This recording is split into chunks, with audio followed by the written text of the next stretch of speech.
Welcome to my library, dear guest. My name is Ko, and I will be your storyteller. Today's story is a continuation of that of the last video, with the same title of Forever DM of over a decade tells a collection of tales about the only player they've ever banned from their table. By the same author, International Sun 445.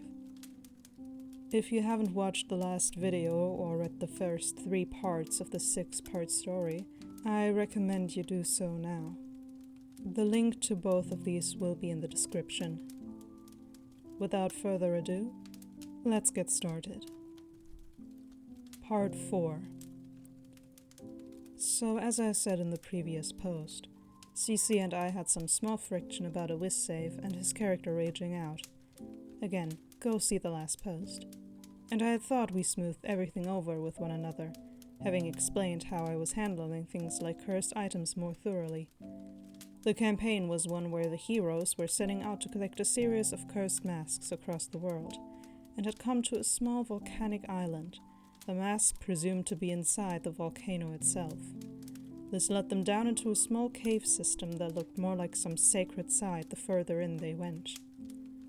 Now, at this time, most of our group were cigarette smokers, and we would take a break every 2 hours or so to choke one down real quick, bathroom break, etc., before we started back in on the game. And it was during one game where everyone but CC and one of our newbies went outside to smoke that CC, I can only assume still annoyed about the whiz save from a week prior, concocted the cantaloupe maneuver. We all came inside after a few minutes and sat back down to start. I tell the group they entered a circular chamber. Oil pots lined the walls, each with a pile of human bones inside. And at the center of the room was a throne made of rock, where a full human skeleton sat limp, a dagger through its chest cavity. Obvious trap is obvious. "I'm going to roll an investigation check, I think," says our wizard, clearly trying to use his brain to work through the room. "Cantaloupe!" yells CC with a big smile as he looks right at the other player that didn't go outside with us. The other player smirks at first, then awkwardly looks at the rest of the group, who was as lost as I was. I don't know, he says. "Well, then I go and pull the dagger out of the skeleton's chest," CC proclaims. And that's when it hit me that these two had planned to mess up things while we were outside. CC indeed grabbed the dagger, which triggered a really tough fight with fire-covered skeletons nearly dropping both the assassin and the wizard. When the fight was done, CC laughed. "Cantaloupe was our keyword," he chuckled. "But the new player chickened out." There was clearly some mirth in his words. "I ready my weapon on CC," says the assassin. "Wait, what the fuck?" CC says. "My dro is tired of your dead weight in our party. You nearly got 2 of us killed by being careless. Now raise your arms, or I'll cut you where you stand," the assassin replied. CC looked at me, then the newbie, then the wizard. The wizard was also mad that he came so close to death, and he summoned a wall at the mouth of the cavern, trapping CC. For once, he didn't have anything to say, instead furrowing his brow and checking his character sheet over. "Whatever, dude. I was just trying to have some fun. Sheesh." The assassin then rolled to hit, amplifying his damage as much as he could. It wasn't hard for him to cut CC down, and I can't lie, I found it amusing that the party was holding him accountable for a change. CC slammed his character sheet down and got his stuff together, telling us he may as well not play if he didn't get to have fun. We all said it ruined the fun for us, having someone purposefully activating traps and putting them in danger like that. For those wondering why this was tolerated for so long, you've gotta understand that outside of D&D, CC didn't take games this way. We all played Magic the Gathering together, World of Warcraft, board games, etc., and we always had fun, competitive ways about us, even CC. And I think this is the part of why I kept him around for so long. Well, that and not knowing too many other players at that time. But anyways, this was the last game we played of this 3-year-long campaign. I guess we all just lost the immersion or something too hard to keep going. As I said in the previous post, I found this in hindsight to be one of my favorite campaigns.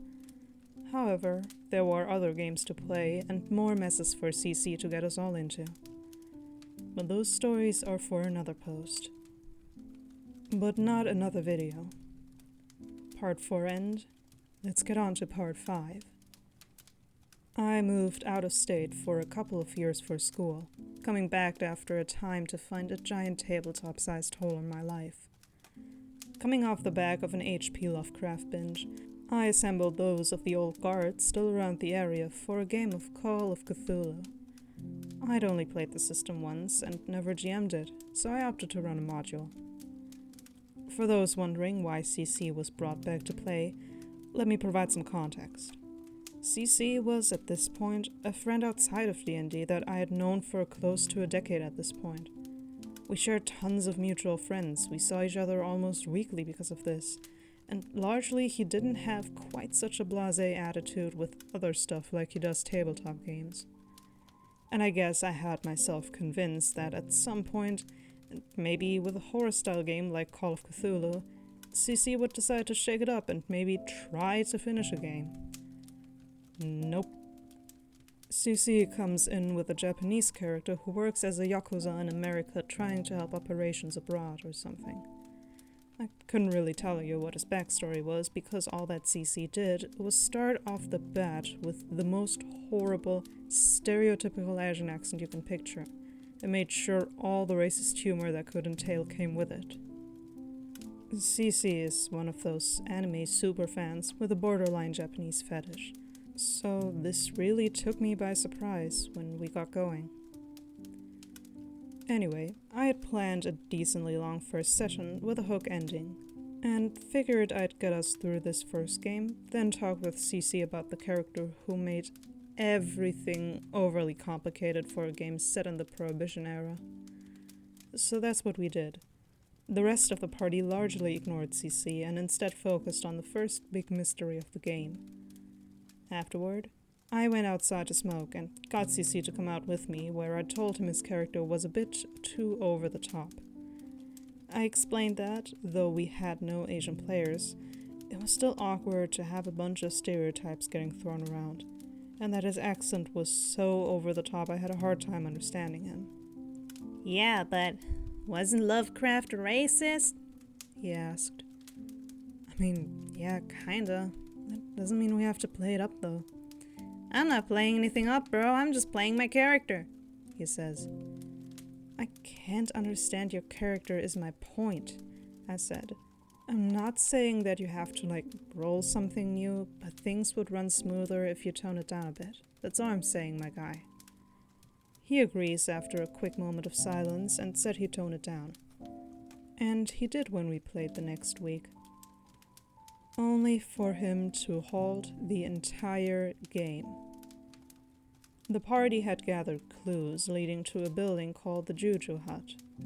All roads lead to the Juju Hut. After a less than successful meeting with the building owner, the party had to find a way to sneak in, but went to bed for the night to think it over. My character is going to sneak out while everyone sleeps to do Yakuza business. Oh, well, okay, I said. Can we do the roleplay in private? I want to keep it a secret. Sure, I said. I could use a cigarette anyway. We step outside and CC begins to tell me how he wants to try and infiltrate the Juju Hut by himself. I go with it, not wanting to kill his momentum. He goes to the window, peeking around and finding the doors and windows locked. The party had a member with lockpicks, but CC was not that character. So I don't see a way in? He asks. Not right off, I say, trying to keep it vague. Well, fuck it then, I'm gonna burn it down. Yep, he said he wants to burn it down. Are you being serious? I asked. I knew the answer because he was chuckling to himself as he said it with the same grin as always. But I had to verify. Hell yeah, dude. The guy was an ass anyway, so it's whatever. My guy is a Yakuza. He doesn't give a shit. Then describes exactly that. Using a cigar lighter and motor oil, he gets a fire going and destroys the building. Cops are called, and the one Japanese dude in the city running from the scene is soon found by police. The party lost their lead in a literal puff of smoke. And at that point, I knew we were all checking out. So, that was our last session of that game.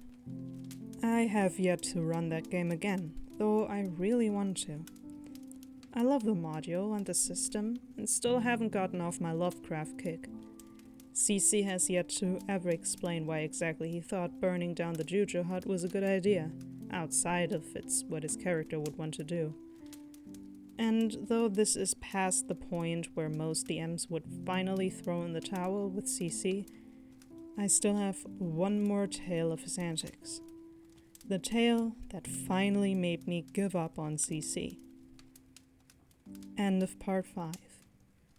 On to the finale, part 6.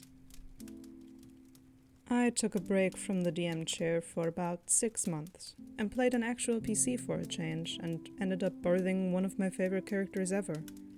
To this day, my group has fond memories of that game. But after it ended, the DM didn't have anything else prepped, and so I took over the helm again and brought out a new Forgotten Realms-inspired homebrew. Now, CC was present for this game mostly because the guy that owned the house we played at was the last DM, and since CC has always just sort of been around, he played in our previous game, and he knew we were gonna start a new one. And I'm a guy with a big heart. I didn't just want to say, sorry CC, everyone gets to join but you. But I did explain that I wanted a more serious tone, cause I love grimdark fantasy. We all agreed, and began rolling characters. That's when CC gives me his character pitch. Okay, he's a samurai from a land with no magic.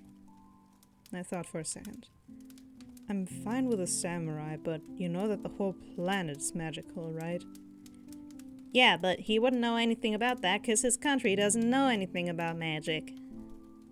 Right, but like the trees and wind and everything is magical, I said.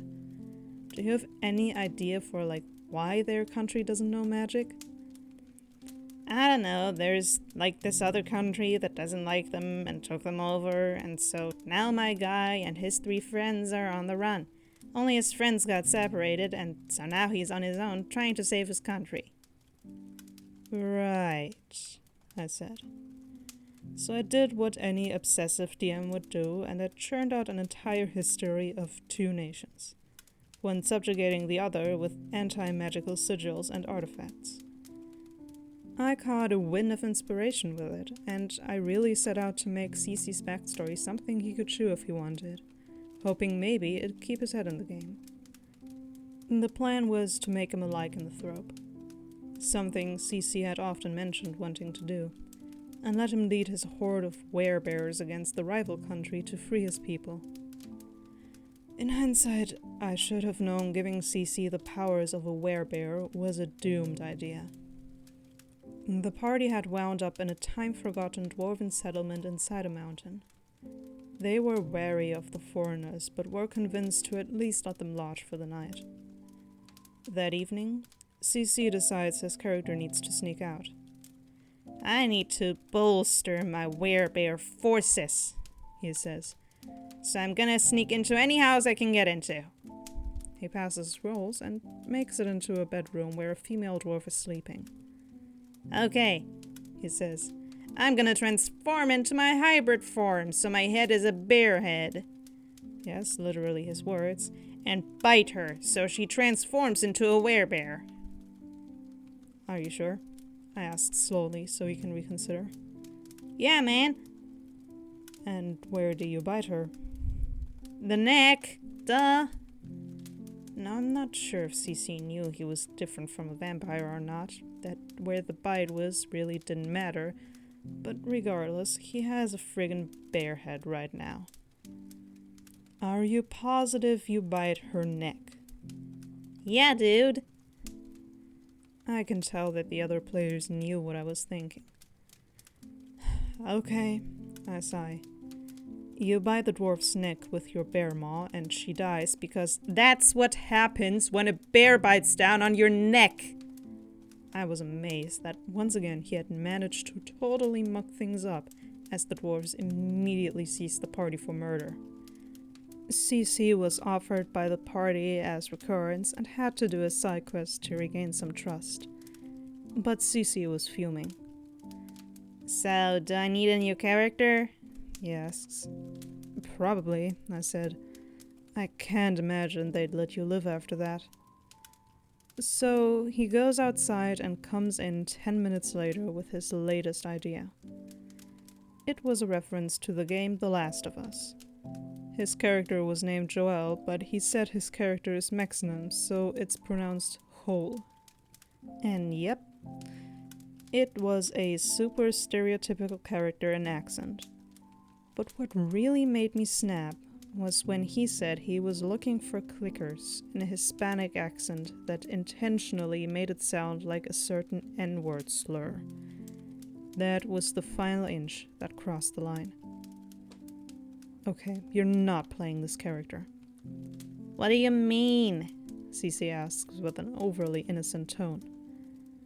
You keep making these super racist characters, and now you're basically saying the N-word, and I'm not about it. It's not funny, it's not fun. It sucks having everything disrupted when the party tries to make any sort of headway. I'm not doing it. Dude, what the fuck ever? I'm just trying to have some fun and made a damn joke, he says. It's fucking dumb you made me kill that dwarf anyway. I just wanted to make her a werebear. I said, I'm not doing it, dude. We are done for tonight. And got my things and left for the evening to calm down. Our game ended that night and was never picked back up, largely because I checked out on my end. We didn't talk for a while. I was too grossed out by his conduct to handle that, but we have many mutual friends, so contact was inevitable. I've seen CC plenty of times since then, and we still hang out cordially without much static, but I've never had him to one of my games since. Moving to Roll20 has helped immensely with this, and I'm happy to say our group just finished Ravenloft after a steady 6-month-long slog, and now we are on our way through Icewind Dale. It's been super refreshing having a party that clicks with itself, and it's been refreshing to DM without CC. And that was today's story. I hope you enjoyed your stay and that I will see you again soon, for there are always more stories to be shared.